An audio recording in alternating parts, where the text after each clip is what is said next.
Okay, guys and ladies, of course, first ladies first. Today is Tuesday, and we are just leaving to go on a little ride, and we're gonna do a little chit chat and talk about some stuff. So yeah, it's a beautiful day, and on it's a beautiful day. I love to get on the bike, go for a little ride, have a little fun. It's just kind of like a way to like let loose and be free. It's very freeing.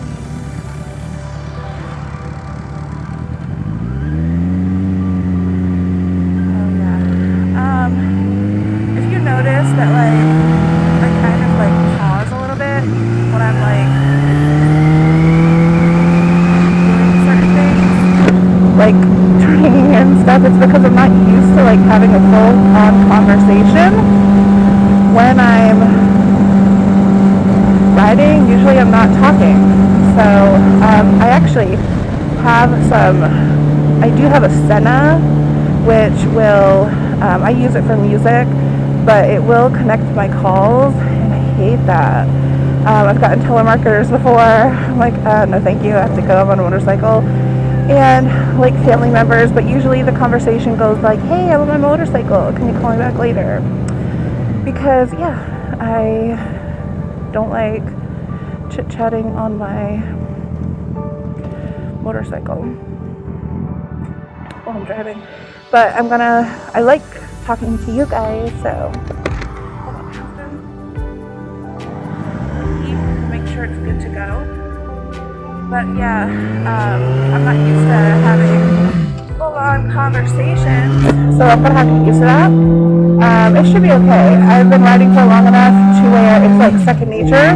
I wouldn't recommend it when you first start out, because you need to be able to shift and ride like it's second nature. And even me, like I'm not any way an expert, so I have a lot of learning to do. But yeah, anywho, I'm getting way off topic. So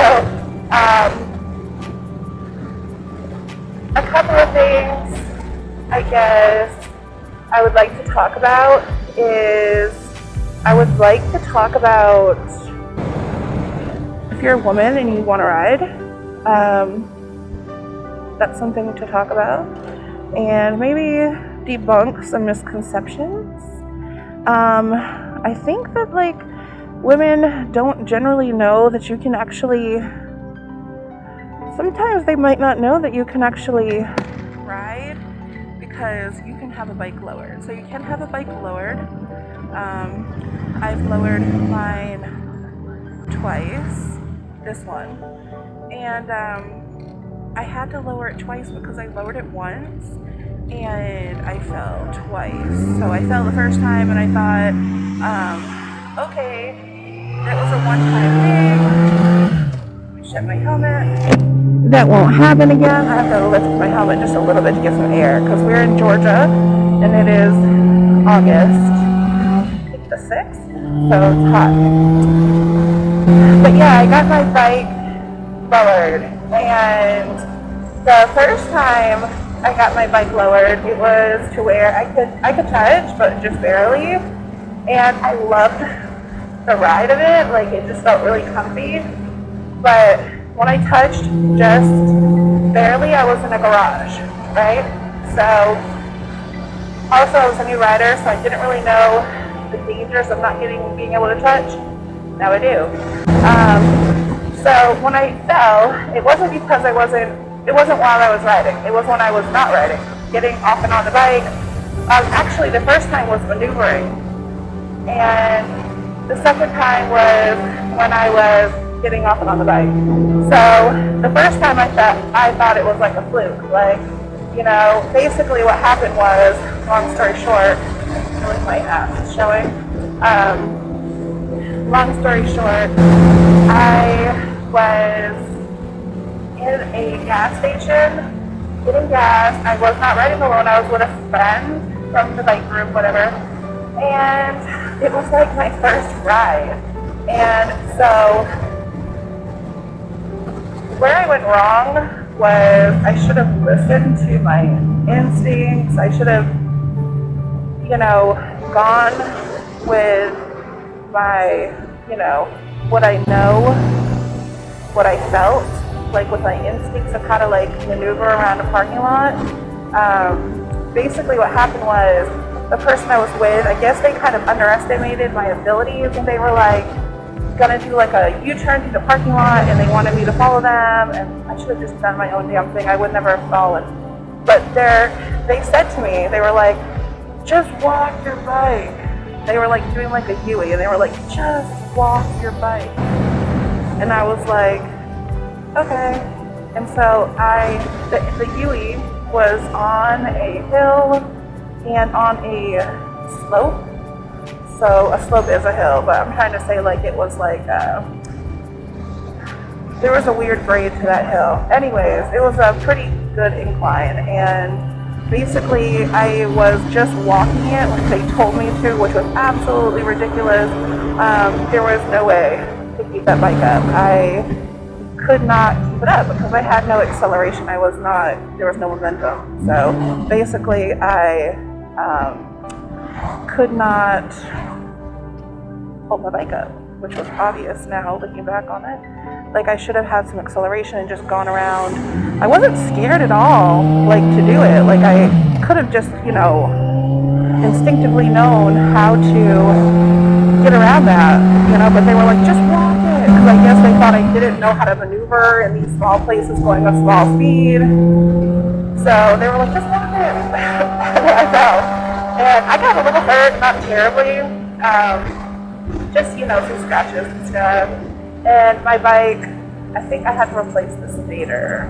The side panel cover, whatever, was messed up. And I got this pretty little, scar on my bike, which I love. I don't hate it at all. It wasn't a new bike when I got it, so it was like my own first little scar. And I was like, aw. And so that happened the first time. And I felt like it was like a lesson. Like, okay, that's not going to happen again. I know what I did wrong, and I know to follow my own lead and maneuver my bike the way I need to maneuver it with my legs and my body, not your long legs. And so learned my lesson there. What else? So that was the first time, and I felt like it was preventable from furthermore preventable. So that's what I thought. I was wrong, because we're going to run this yellow light, so I don't want to wait and eat. I thought it was preventable again. It was not preventable. I'm going to go in this lane because I'm talking and I don't want to speed. But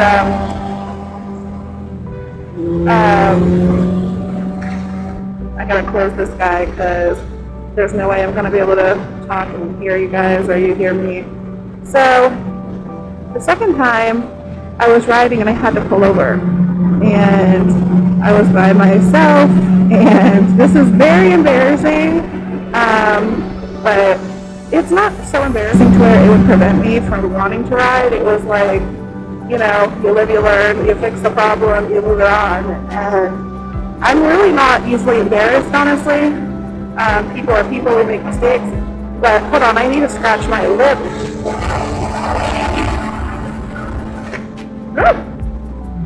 So yeah, I just moved on from it really quickly, but I was by myself. I had to pull over on the side of the road. It was right before, I don't know, it wasn't a highway, but there was like a little exit onto like a parkway. And I pulled over, and I was just over on the the little shoulder area, which was all pavement, but it had grass and dirt next to it. And all I was doing was getting off of my bike. And what happened was I had to kind of like, lean to one side to get the kickstand down, but the kickstand lifted me higher when I was down.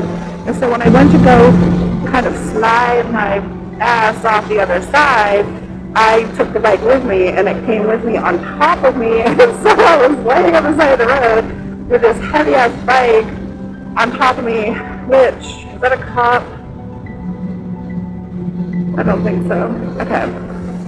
I shimmied out from underneath of it just fine. Probably it was mostly adrenaline. I was like, oh my god! I fell on my bike on top of me. Like, I got up from underneath of it, and I just tried to lift my bike up, and I could not. And I don't ride a small bike. Like I said, I ride a 750. It's a pretty big bike. It's not the biggest, but it's not light. I could not lift it. I could not physically. I'm pretty strong. It wasn't even about could I physically lift it.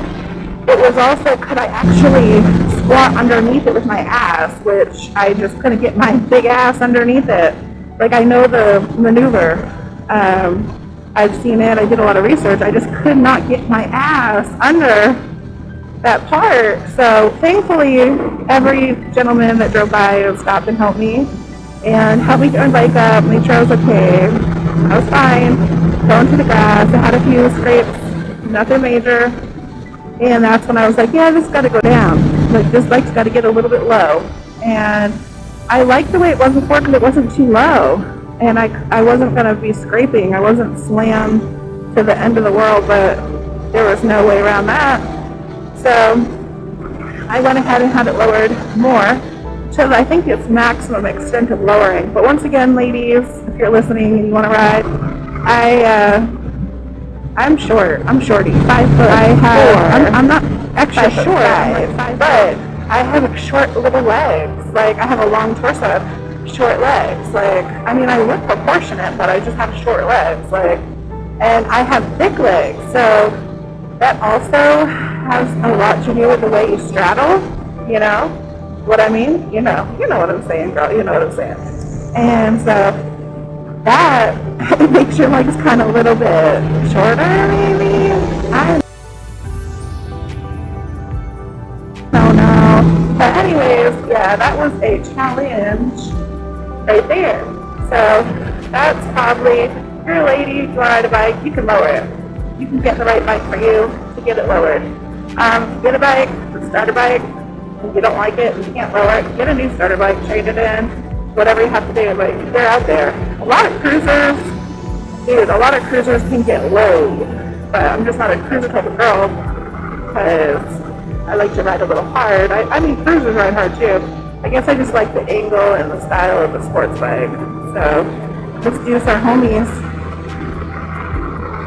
And so yeah, that's what so what else I'm going to say? Another thing too is that, oh my God, let me just say, a lot of men like to make it seem like it's so hard to ride a bike or it's such an accomplishment. Like, I'm going to be totally honest with you.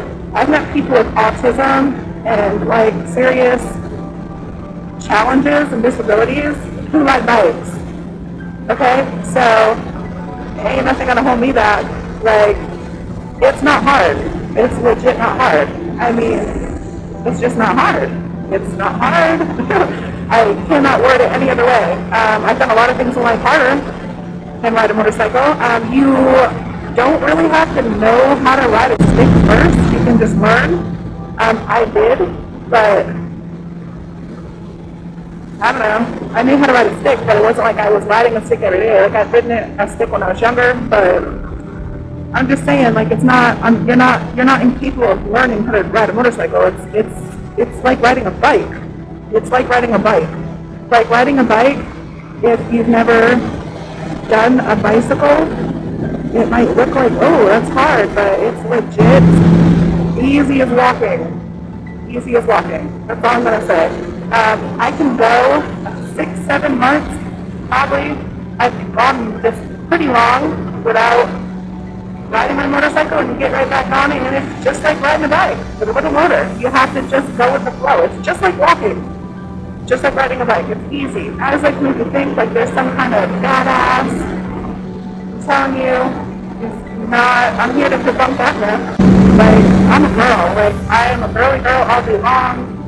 I used to happen to like to be out here, but it's not. Don't let guys make you think it's like, oh, it's so challenging. Like, you have to be. I'm not a ferocious monster of a woman who's out here, I'm really not. I'm a, typical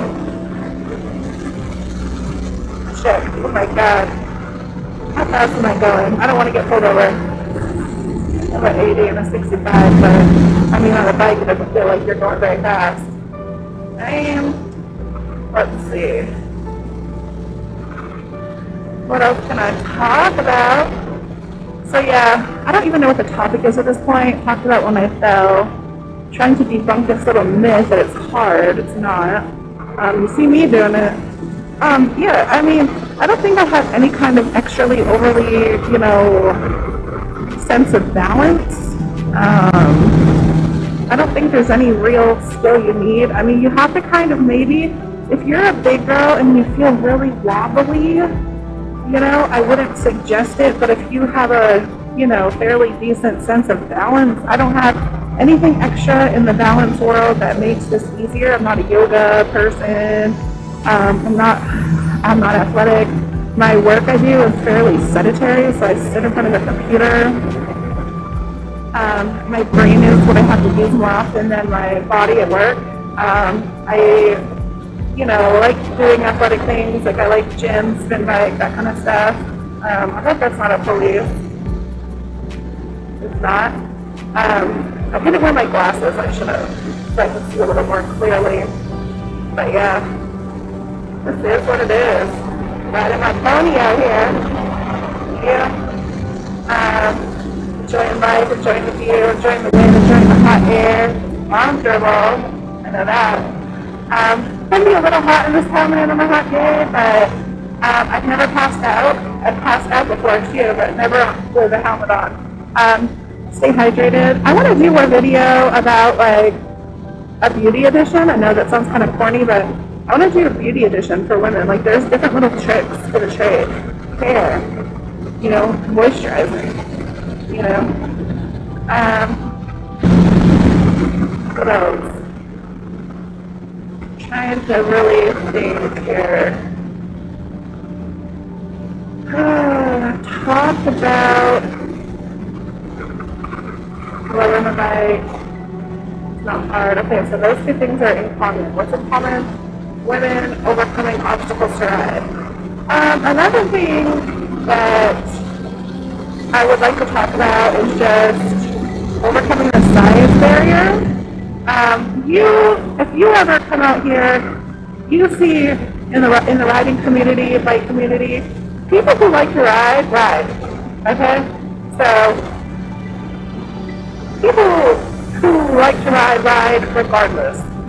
So you will see some awesome stuff.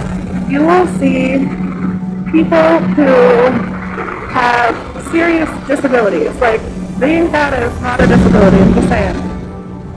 You can still do stuff. Like,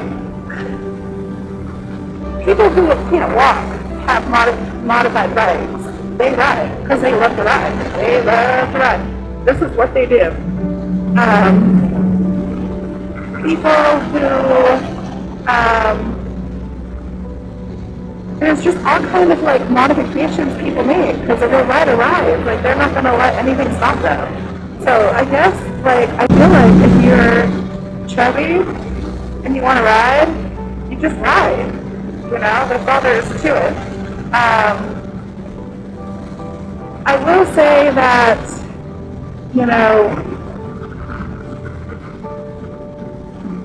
it might not be the norm or whatever, but when you think about it this way, like, if you really want to ride, but you don't ride because you don't have the right bike, but you have a bike or access to, like, okay bike, but it's not your dream bike, it's not what you want to show out in, then you're not really a rider. You're just out here just showing it. Like, you're just using it as an avenue to, like, show off, and it is what it is, do your thing.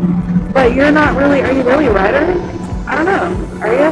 If you love to ride, but you're like, I want to ride my bike, but I'm too fat, like, my body is not good enough, it's not the look I want to show, then you basically, like, aren't really ready to ride. Like, you just aren't really, you're going to ride.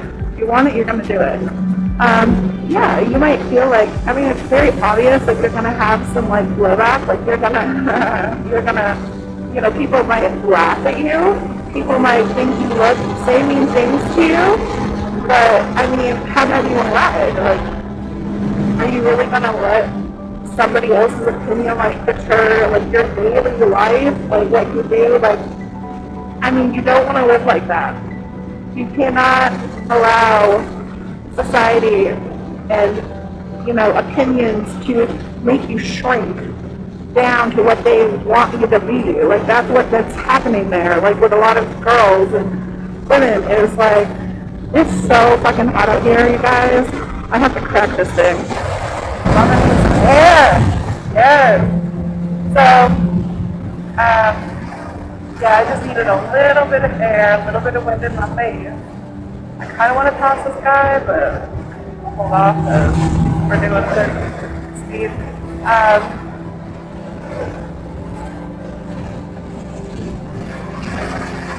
Yeah, it's windy, but we're still gonna talk. So yeah, you know, that's the one thing I don't like about it is when you try to act like appropriately for your, you know, what society tells you what you should act like you're conforming to somebody else's standard of what you really are. Like, you only should be yourself. Like, you're conforming, like you're dulling your soul, like you're breaking it, you're taking it down, like you're doing all this, you know, I can't explain it, but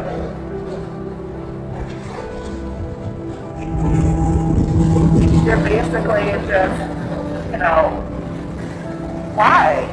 Like, why? I mean, I've kind of done it before. I caught myself doing it, and I had to like learn. Like, this is how people want me, or I'm acting this way because this is how people expect like the cute fat girl to like be nice and like everything else. Like, this is what they want from me. This is what makes them comfortable. Like, it's not their comfort. It's not about their comfort. It's about you being comfortable being yourself and expressing your own self, being yourself. And you are you.